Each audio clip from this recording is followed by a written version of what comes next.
I'd like to see you perhaps as a Jew. I think Judaism would suit you well, I think. What are the hours like for that? Tough. It can be tricky. That's what I mean, I don't want anything that's, you know... And they have a day where they don't eat and stuff, I couldn't be doing with that. So they have days when they eat a lot too much? Yeah, but what happens if I'm not that hungry that day? Like I say, I don't like change. No. I like my Cheerios in the morning.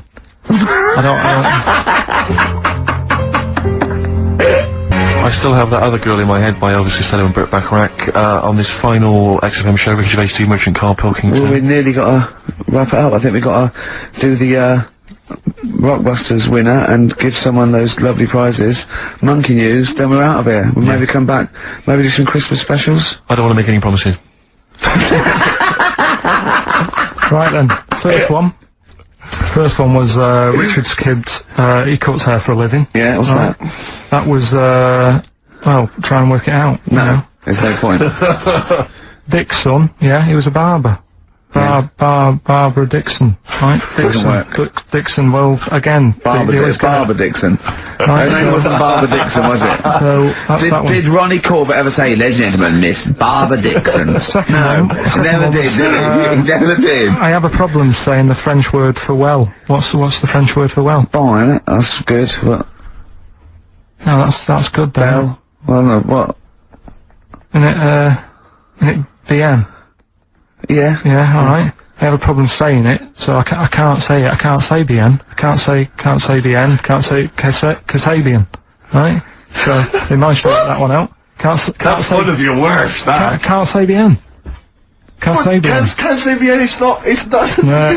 And the last one. Work. That's terrible. 8 kebabs, 2 kebabs, plus 57 kebabs, times 27 kebabs. This fella is struggling working it out. What's the answer there? DS. Right? A Donna sum, right? So he's struggling working it out. It's a Donna sum, right? So they got that right as well, so. What was the answer? Donna Summer. Donna Summer. Yeah, Donna Summer. So, just pick went one, out on a high then. Steve, just pick one. We went out on a high. That was shocking. What about, let's have a look, Well, it's the first one to get all 3. Steve, what's the first one with all 3? Well, there's so many here. Yeah, but this is the first one that came through in time-wise. probably that one, no, I don't like Rob because he's been slagging us off. In fact, no, let's give it to Rob. If he's the first. No, to be honest with you, Rob's been slagging us off, but at least he knows, I mean, at least he's got some taste. Yeah. You know? Yeah, well, what if he was the first, then Rob's the winner? Well, give Rob, he gets a Ladder 49 and a bunch of other DVDs, but that means he gives you straight into the hat. Putting him in there, I'm just gonna write his name now, I'm gonna throw that straight in the hat. I can imagine that no one, even the people who've entered, are that excited. Not because the prizes aren't great, but I'm worried that they don't appreciate it, Rick. Do you know, I get the feeling that our listeners, they just don't appreciate the fact that we've gone to all this trouble, we've got the home assistant drawing and things like that. I just feel like these people don't deserve it. Do you know what, it's weird, I just wish we had a better quality of listener. People who listen to Radio 2, they deserve it, you know, they're elderly and infirm, some of them, it would really cheer them up, but our lot, you know, drug addicts, yeah, let me pick you know, truck drivers. So I've just put all the names in the hat, all the previous winners from the previous weeks, and who's put out? Is Pilky, gonna put it out? Do you want Pilky or do you want Ricky? Oh, well, let's have the shaved monkey do it. Alright. Plunge your hand in there. This is just, that's one, isn't it? That's it, just pull that one out, check who it is. Right, it's, Gavin Thompson, in Edinburgh. Well done, Gav. Are we gonna get them up there? That's not his problem! You gotta post them, you gotta pay, they're amazing prizes! Yeah, but the Spinal Tap one, it's about 5 foot, isn't it? Well, they can post it, it'll cost them a few quid. It's a radio station. I think you should have to come and collect it. No, just because then it'll at least it'll prove that Where's he from? Edinburgh. Give it to Bob Geldof. I'll give it to Bob Geldof. He's walking up there, Chewing breaks. Fishing for a dream. That's what we're fishing for, isn't it? We're fishing for a dream today. What's that mean? Poverty, I don't know what I was talking about. It doesn't matter what you're saying, Rick, no one's listening. No one's listening. Well, we've got to finish anyway. I mean, think about the fact that think how small our percentage of listeners is anyway. Anyway. And then you two are on stage at the moment. This is like broadcasting during Christmas dinner. It's just the same, it's just on the hospital radio. Yeah. Yeah, exactly. Where everyone's got an iPod for Christmas. Yeah. On the ward. Yeah. Well, we're gonna go through now till 5:30, and I've got to rush off, I'm afraid, to Live 8. Don't apologise, mate. When people see the glam that you're bringing to that event. They don't even care about the people introducing it. Comedians going, ladies and gentlemen, just get on with it. No, I agree. No, I've got a good joint here. 2 blokes will get on with it. Bring on Madonna. But we're going to give it to them, Carl. We're going to go through to the end. We've done everything we have to do. Monkey news. The final monkey news of the year, possibly. It's been a joy. I'd just like to say, on behalf of myself, Steve Merchant, and this little bald mank, it's been a pleasure. Yeah, speak for yourself. Yeah. But, we should just point out as well, if you miss Rockbusters while we're away. Yeah, right. You can log on to xfm.co.uk/Rockbusters, where you can actually see Carl himself introducing you to an interactive game of Rockbusters. Looks very much like Blockbusters. It does, surprisingly. But yeah, you can join into that. And there's also talking of monkey news. There's a link on the website. I'm trying to think where you go. I think if you go on my little biography bit, someone's done some animation to some old monkey news. Oh, it's brilliant. It's great. Right. Yeah. So if you're having withdrawal symptoms of monkey news, then you can find some classic And it's monkey news. animated. It's classic monkey I feel news. drained today. Do you? Go on. This is the strangest radio show in the world. Yeah. Isn't it? Yeah. Because but we can do that. We can talk about this and go, oh, I feel drained today. Just like he's not. Like, no one's listening. Because that's the sort of thing you say socially and no one listens. Like, just when you're watching up, oh, I feel drained today. It's rhetorical. Yeah. You're not expecting anyone, not even your loved ones, to go, oh, really? They just go, oh, that. But to do it live on air, yeah. Oh, no one's listening. What I mean is just give us a jingle. Exactly. But the truth is, the contempt we have for our poor listeners is unbelievable. The listeners aren't listening, and we don't want to be here. So it really is one of the most pointless things ever. No, would have been quite happy to do a full show. But you know what? The flow of it's just. I would love to listen to this back in 10 years. This actual show. Let's keep this forever. Let's keep this show forever. The show we went early. We were bored. It was a day we're trying to save Africa, but we're a little bit annoyed that no one's listening. Yeah. Right. Right, once and for all, the final monkey news of the year. Oh, go on. What were you going to say? No, I was just going to say, if you're not into the Live 8 and you're gay, you're not listening. Because you're on a walk. Right, okay. Right. Oh, chimpanzee that monkey news! Right, there's this, card game going on, right? in the, big hotel in Vegas. Right. The Luxor Hotel in Vegas. Yeah. There's a major card game. All the big players and that were involved. Right, they're all invited. Anyway, so they all meet up in this dark room at the back of the. Oh, there we go, dark room. But hairy fella. So it was brilliant at poker. Like I say, it's a big game, and that everyone's been waiting for it. So it's played in the back room, not in the main entrance bit, right? So anyway, like I say, it's dark in there and what have you, and the players went in. There was already someone sat in there, right? Right. But they couldn't quite see Was he him. a short, hairy bloke with slightly longer arms than legs? Couldn't see him. Where his arms slightly longer than his legs, couldn't see strangely him with it enough? being dark Was and he what have you. holding his hand of cards with his feet? Anyway. So the cards were dealt, right? Cards were dealt, game's going on. His cards with his feet! Game went on for hours, right? No one's listening. The terrible thing is that not even we're listening to Carl now. There was Literally no one is listening to Carl. There was a lot of smoking going on. It's going on. A lot of eating and nuts going on. That was a bit weird because they don't normally get to as many, but for this night. So, come on, let's just play Bruce. Goodbye, everybody. See you maybe Christmas time. Goodbye.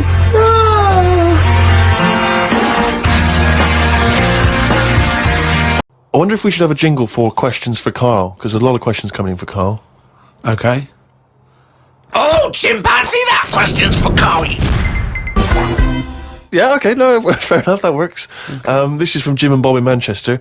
Carl, if you could talk to any animal, which one would it be and what would you say to it? Insect, animal, anything, fish, anything.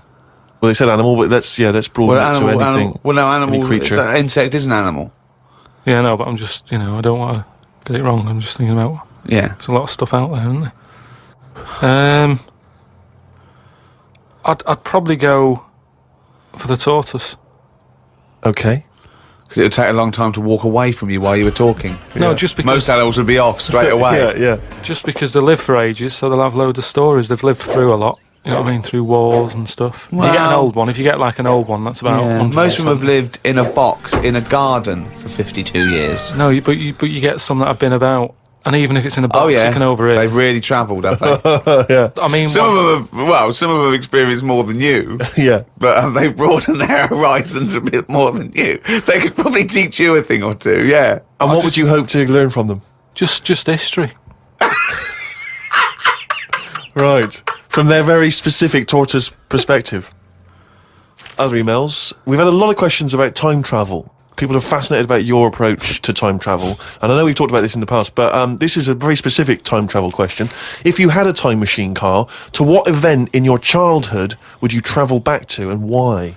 What's the point in going back to things that you thought? No, it's just that it's never as good, is it? It's like a place you go on holiday, and you go back thinking it'll be as good as the first time. It never is. So I don't believe in going back to places. What and all that. do you understand the question as? Do you think they're asking? Would you go back like a ghost and spy? Would you go back and you've got your childhood back? You are that child again. You're in the body. You are the child, or you've got your adult head and experiences. On, you Rick, I really don't think Carl was thinking there was any of those variations. Let's be honest. But now that you've flagged them I up. think he was thinking of him as he is now in school with a cap on. yeah. Yeah, but Too big 6 for the foot. chairs. yeah. Come on. No, I don't think I would go back. It's all happened now, isn't it? Yeah, but it's an email for our own amusement. Well, okay. Well, choose an event. Okay, forget the time travel thing. Well, no, hang on. I think let's clarify one of Ricky's points. What if you could go back and you could live that moment again? How would you do it differently? There's been times where I've gone, oh, that was a bit out of order or whatever. But then you learn from your mistakes, don't you? So I don't want to go back and change stuff, because it's like that thing that they go on about, innit, where they blame the butterfly on an earthquake. You know, it's going to happen. If it wasn't that butterfly, it's another one. So why pass the buck, is what I'm saying. So you've got no regrets. There's nothing in your past you'd want to change or do differently? What about if you went back and you spied like a ghost on something? You couldn't change anything, but you could have a look at someone and just sort of look like what? like Ebenezer Scrooge does at the Ghost of Christmas Past. He goes back and he's sort of like looking at himself dancing and stuff.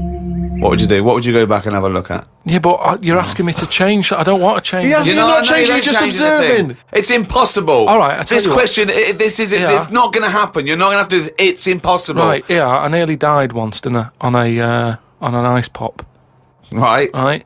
Now, maybe if I would have died, I'd say, well, let's go back to that, and I won't have an ice pop. You wouldn't be doing the podcast if you'd have died. You wouldn't be having this email put to you.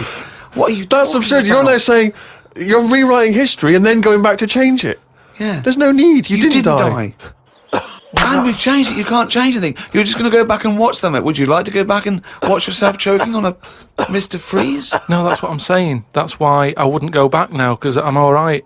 I haven't had one since. I've learnt a lesson. I'm not missing them ice pops. So I don't think you're making the most of this opportunity to fantasise. I don't see the point in going back in anything. I mean, do you mean go back in time to the point of you can see, like, Rome in its working day? What, in your childhood? Was Rome about when in your childhood? Were there gladiators Well, in your that's what I'm childhood? saying. Everything I've been through, so why see it again? Forget it. It was just a nice little question. I mean, that shows the lack of imagination Right, in Karl all right. Pilkington. Can Your I- mind can't all right, fathom what- something unless it's like, got two heads. But I don't see the point in doing something twice. Because the thing is, say if there's one good moment when I was about 6 that I loved, I'd then have to go through all the other 20 years again. Well, why? Why have you imposed that? It's a fantasy. Make it up. You could Just go back and come back Yeah, again. whiz back and fast forward 35 years. Nah. Brilliant. No. Like it was on offer. Like this was really on offer. Move on. Migrant workers in South China are wearing adult diapers on packed trains heading home for the New Year holiday because they've got no access to the toilet. Many supermarkets in this particular part of China have reported a 50% increase in sales of adult nappies for the train trips. Now, what do you make of that, Carl? You're on a long, long train journey, 3 hours, 4 hours. You know there's no toilet. You know you're going to need to go. Pop on a... Why isn't there any toilets? They just aren't on the trains. And they're a really long journey. Yeah. How long? Hours. Very long in China. It's a big country. I wouldn't. I couldn't do that. I couldn't do it. I'd have to hold it in or something. Just like, I mean, when I was a young kid, I don't know how young you are when you wear a nappy and that, but I remember that I didn't like it doing it in a pair of pants like that, a pair of nappies and that. And I used to have to, even when I was too small to sort of get up on the toilet and that, because you'd fall in. My mum knew that I didn't like nappies and that. I used to just go in the corner, just near the kitchen, in this thing that, like a litter tray. And I'd go there, and I'd do my thing. And, my mum used to say, oh, he's going there, don't look at him and that, because it put me off. Like cats don't like being watched when they do it. When they go in their litter tray in the kitchen. No, they don't like it. I tested it again. What are you, just like a little feral kid, just running around and going to the litter tray, covering it up, and then running up the curtain and eating a sweet at the top of the pelmet? No, but nobody likes being watched, and that's what I'm saying. If you're sat on a train and you're knocking one out and that, and everyone's looking at you, I don't think it'll catch on. Well, it has caught on. They're all doing it. They're just sitting there. They're doing, they're reading the paper, doing Sudoku, and they're looking round when they're going. They're thinking, oh, no one knows I'm going. And everyone's thinking that, and everyone's going. I mean, what are we getting to? You know what I mean? What's going on in the world that this is happening? I know. I mean, people have always had to travel for ages. I just don't understand why there isn't a toilet on it. We're going backwards. We're going backwards. Aren't we? Why isn't there a toilet on it? Well, maybe there is, but maybe people are thinking the queue is going to take forever. If you've got 125 million people... Yeah, but not everybody wants to go at once. I mean, I know Chinese and all that are like at the forefront of everything that goes on in the world, inventing stuff first, but this isn't one of the best that they've come up with. What have they invented then, the Chinese? Just loads of stuff, haven't they? Yeah, well, loads of stuff. I was going to ask you. You seem quite educated on the subject. What? They did them cat mop things that I told you about. Brilliant. This was where you put mops on the feet of cats, was that right? Yeah. And they Brilliant. wander about the house, clean up and that, wash the floor for you whilst they're pottering about. They've done like hats with umbrellas on them. I mean, they're known for like coming up with stuff first. Yeah, I mean, my first thought was gunpowder, but yeah, cats with mops is good as well. Well, now to one of our most popular features. I mean, this could even rival monkey news one day. It is monkey news. It's it's news from the point of view of a monkey, a shaved monkey. It's Karl Pilkington's diary. Oh, he's written it down, yeah. Was that the jingle, or were you just annoyed about something? Okay. Went and did the podcast. We had a meeting after. I don't like meetings, as I can't keep focused on what people are talking about. I think Ricky has the same problem as after 25 minutes he was trying to wrestle me. I tried to do what spiders do and stayed still as if I was dead. But Ricky just stayed on top of me, not moving. A bit like when you see one of them big snakes swallowing a sheep. Ricky got bored and released me. I went home thinking, why had I left my old job for this? A homeless man asked me for some money, but I didn't feel like I should treat him, as I felt that he'd probably had a better day than me. Oh, God. Suzanne called me to say she'd gone for a haircut and that she'd meet me in the supermarket. I went to the supermarket, but she wasn't there. I called her and she said she was near the fruit aisle. I went to the fruit aisle and she wasn't there. Turns out she was in a different supermarket on the other side of town. And that if I'd listened to her properly, I'd have known that. I didn't want to say that What, you just went to the first supermarket you thought of, as opposed to listening to what supermarket? I'm in the supermarket. All right, bye. I didn't want to say that I hadn't heard her properly, because my ears were ringing a bit from the wrestling from earlier. 25 minutes later, I met up with Suzanne. Her haircut wasn't that bad. Normally her haircuts are followed by an argument between us, as she pays over the odds for some daft haircut that's the latest style. Brilliant. I wish she'd take a picture out of a magazine or ask for a style rather than letting the hairdresser do what she wants.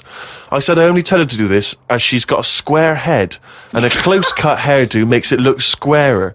She said, what do you think of this cut? I said it looked alright, as I couldn't be bothered arguing about it. It's weird writing a diary. I don't know who thought of doing one of these first. The last time I did one was at school. They used to get you to do it so they could keep an eye on whatever you were up to. My diary used to say the same thing every night. Got home, went to the shop to get potatoes, bread, milk. Went home, watched telly, went to bed. I think I might have gone to Twiggy's Dance Club just so I had something different to write. You've not told us about Twiggy's Dance Club. It's just, I sort of, when I was a kid, I sort of gave everything a bit of a go. I did boxing and that, didn't I? Gave that a go. For about 45 minutes. And yeah, a mate sort of said, "Oh, you know, you're into your dancing, your robotics and that. You're doing your body popping, right? Body popping and that." He said, "You ought to come to Twiggy's." And I went there, but I didn't go in. It was shut. They were just having like loads of toilet rolls delivered. I think like they were like using it as a storage place for toilet rolls and that. So I said, "Oh, I've come to have a dance." And like, "Oh, not tonight. Come back tomorrow." I never went back. Brilliant. What a waste of an anecdote. Right. Brilliant. Bono, you should be a weatherman, because once again you've predicted wrongly. It's not a beautiful day at all, is it, Stephen? That was you two, XFM 104.9. Ricky Gervais, Steve Merchant, Claire Sturgis. Claire Sturgis in for Karl Pilkington. Karl Pilkington is on holiday as we speak. Where has he got? Mauritius, was it? Madeira. I think, with his girlfriend's parents. You remember last week he was worried they'd never been abroad, and her dad was saying, what's the way to pack tea bags? Yeah. Carl's going, "You get him over there." And he's going, "I'll put him in a jar." He goes, "Put him in a jar." I phoned him up in the week, just before he went, I think Friday, said, "Have a nice time." And, out Sunday, and he said, guess what he's doing now? What he said? He's packing margarine. Oh, of course he is. Oh, bless him. My dad does that. My parents always take tea bags wherever they're going. Really? You know, for fear of there being some kind of tea bag drought in France. Yeah. You know. Is it wrong? But I mean, I don't know. Is it because of maybe English breakfast tea you can't get over there? So you can. Can you though? I mean, you can. You can get people tips. You know, you tea can is take probably the single most popular drink in the world. I know, but what about the fancy foreign teas, your Earl Greys and the like? Well, I don't know. Because I want good English breakfast. Don't bother me with Earl Grey. I don't know what that cup of tea is. It's not tea to me. It's laughable. It's weak. It's pathetic. Do you know what? Earl Grey with a little bit of skimmed milk isn't so bad. Oh yeah? Yeah. Oh, And is your husband a fan? We've started, eh? It's all off already, isn't it? It's all having a little go at each other. Sometimes sort of pretending, you know. Sometimes pretending we're not close mates. You know, and, friends, you know. All that innuendo and that. Smutty. And I've got a freaky goggle-eyed thing. I go too far. I sometimes go too far. I do ruin it when I go too far, so let's be nice. Wow, let's have a bit of Blur. Ooh, well, clever man. The fat man. We're not out of time. We've got a whole hour and 50 minutes to go on the Ricky Gervais Steve Merchant Show. XFM 104.9. I hope we have one of those after every record. They're great, aren't they? I think if you were actually like a proper DJ, if you actually tried to do the Dr. Fox thing, I think you'd be quite good. Really? I think I could only survive doing that sort of post 11 PM. Ooh, quiet things down now.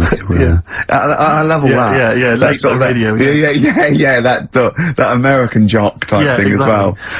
I listen to Saga radio now sometimes. What? It's on digital. I think it's radio for the over 50s. And it plays. It was playing Cliff Richards this morning. It played Sammy Davis Jr. It played the Beatles' "Here Comes the Sun," and I was loving it. I was thinking, it's aimed at your age group.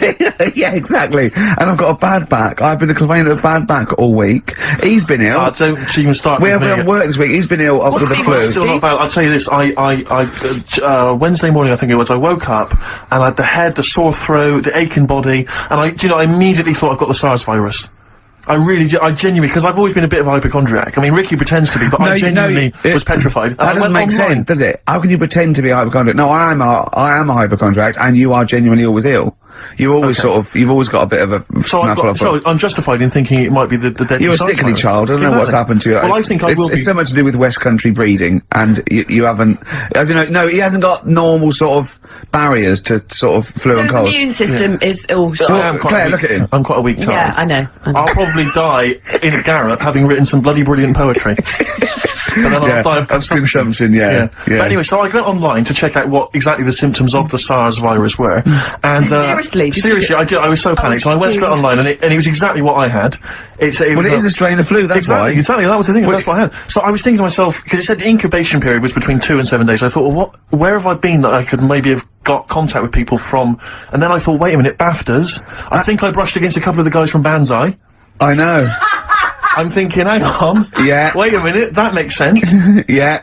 And so I was suddenly getting a little bit eggy, because, I mean, there was a lot of people, there's like 1,500 people at the BAFTAs, so, I mean, any one of them could be carrying it. Yeah. So I was really just panicked, but, you know, I didn't immediately rush to the doctors. No. Because you've got to wait for ages down there. Dr. Shah's brilliant, but you've got to queue up for ages, because it's down in, Swiss Cottage where I live, and I'll tell you, there's some dregs in there, in the waiting room. Oh, man alive. People who've just gone in there to read the magazines, and they've just sat there. There's some people who just waste the doctor's time. That's what annoys me. A lot of old people, a lot of Saga listeners, who just waste people's time. I know, I went into, accident emergency once, got done with leg in, and I'll tell you what, you look round and you think, oh, look at all these people. Look at these, they should be, there's hardly any of them weren't handcuffed to someone. Exactly. You know what I mean? You go to Casuarty on a Friday night, and it's like, oh, awful. Yeah, and there's, and so, I mean, it was that thing, well, I could either go to Dr. Shah, but that's NHS, or I could go to, one of the Medi centres. They charge money, Claire. And I mean, I know it's a killer disease, but, you know, I'm not making cash. You don't want it, you don't want it. Because what if it isn't? That's money wasted. You don't get your money back, do you? I mean, I really need him to say, you've got the deadly SARS virus, for it to be worth the 80 quid, you know? Exactly. And as I suspected that, you know, it was 50-50, I decided not. I decided to ride it out. And, thankfully, so far, I've not You're died. looking alright. No, you're alright, you're alright. Okay, so, you're alright, yeah, well, that's lucky. So, I noticed that, I phoned him up, I said, I don't think I can work. And I mean, Ricky's a close friend of mine, I've known him for some time now, and I really consider him one of my best mates, but, I'll be honest with you, you didn't rush round with a bowl of soup. Did you? I don't want to catch it, do I? It's no point of both of us being ill. Well, this was the implication, because it wasn't that you explicitly said, in this relationship, you're the one that's expendable. But that was the sort of underlying suggestion I felt. No, I just thought, to be honest, I thought I could do with a day off as well. Yeah. You know what I mean? I thought, well, don't worry then, don't worry. Tennis. Yeah. No, but, I was, What's wrong with your back then, Rick? I don't know, I think it's just age, I don't know, I don't get things seen to, so it's just been, hurts when I tie my shoelaces. That's why I'm wearing clogs. It's so much easier. Drawstring trousers and clogs, you know. You used to go to the doctor a lot more though, you don't tend to do it now. Well, I'm not paranoid anymore. I had two flashes of when my mum died of cancer. Twice, I think, I said, oh, there's a lump. Once I've been to the doctors twice with him. Yeah. Have you, seriously? I seriously sat in a waiting room with him twice. Well, I just went up for the, mum. I thought, oh God, I felt them. I didn't need to do it then, did I? I naturally just touched my, but we should point out that, Ricky's mother didn't die of testicular cancer, that it just... No, but I had I thought, oh God, well I've got it now. And, I think I went along once with testicular cancer, didn't I? Yeah, you had the testy problem once, I remember, because I remember sitting in the waiting room looking through an old Argos catalogue with you for some reason. I think that was the only thing to read. Then I thought I had throat cancer, didn't I? Yeah, because I think you had a bit of a sore throat, didn't you? But then I think I'm over that. I was just like, sent me a bit. So, it's just Why a were you bad fiddling back. around down below? Because I mean, it wasn't like I called on you to do some work and you said I've got to rush to the doctors. I think it was like lunchtime. Yeah. So you'd obviously been meddling around down there. Well, I tested a few times, but I'm never sure. What, during the day? I mean, can't you do that when you first get, maybe before you go to bed? Not in a restaurant where we're eating dinner. Yeah, but he likes to, you know, he has his Certainly not showers spaghetti midday. and kumquats. Exactly. That confused me. I don't know where the hands You put me were. right off my meatballs. Oh dear. But Ricky, just to clear it, you are okay, aren't you? Yeah, of Just course, a bad back, yeah, just a bad back. Yeah, let's have a record, shall we? Bit of Bruce Springsteen, we love it. Cheering breaks and Painkiller on XFM 104.9. Ricky Gervais, Steve Merchant, Claire Sturgis. Yeah, no, it's good to be here. I'm missing hearing Carl, actually. Should mention him, because people will remember then, they go, oh yeah. I know. We're trying to pretend How are you, Sturgis, by the way? We've not really said hello to you. I'm very well, thank you, okay? yeah. Do you look forward to these occasions when you get to stand in for Carl? I get a little bit nervous. Is it intimidating? I imagine it would be. No, it is a bit intimidating, because he's such a funny man. But you know, once I'm here, I'm okay. No, he is. It's not like he's doing it on purpose. It's you know what I mean? So he's a natural. At least you know what you're saying. Yes, good point, yeah. It's not all downhill, is it? No, exactly, yeah. I mean, No, it'll be fine. It's only an hour and a half to go, we'll be okay. Can we talk about, Can we talk about the BAFTAs? I don't want to sort of go on about, you know, with the awards and everything. I don't like to talk about it. want to talk about it. Yeah. Claire, I mean, What do you want to know? What do you want to know? What do you want to know? How many you won? Or? Well, of course we won. Well, I know how many you won. We're all watching, obviously. Not everyone does, though, Claire. I mean, how many did you win, Steve? You might want to remind What, in all, or what? What are you talking about? How many? Do you mean this year and last? Two now, two last year, 4 in all. So it's 4 in all. 2 of those are Ricky's, specifically his. No, Steve, what I really want to talk about was Ricky's white suit. Oh, yeah. Okay, well, listen. that's it. Well, let me explain. I said to him, Well, never mind all that. One, it's actually, I bought it for a photo shoot, because I'm doing this thing, I've got a DVD coming out in October, and I'm doing a spoof of the front cover of Thriller, so I bought a white suit, and I've got it, right, and I thought, well, I might as well wear that then now and get it dry clean. I thought you blagged And these I things, thought when I put it on, I thought I looked a bit like Sean Connery as James Bond. Apparently, I looked like Tattoo from Fantasy Island. the little midget guy. Yeah. Sure. Which was, you know, I did watch it back, and, you know, there are some, resemblances. At one point, I did plan, which was, I don't know why. Yeah. I thought, Well, when he suggested he was going to wear it, I said, that's crazy. I said, it's madness. Because I knew it would come back and haunt him. It's just... I got away with it though. Well, did you? No. I mean, what was it I said to you? We were talking about it, and he said... Oh no, he said, what are you wearing it with? A sort of white shirt and a white tie? I went, no. I wear a black tie. He said, right. He went, you should do it with the white shirt and the white tie. I said, he went, you know, do that whole Randall Hopkirk thing, and I went, well, that's what I'm worried about. He went, what, you're worried people think you're a ghost? I mean, pathetic.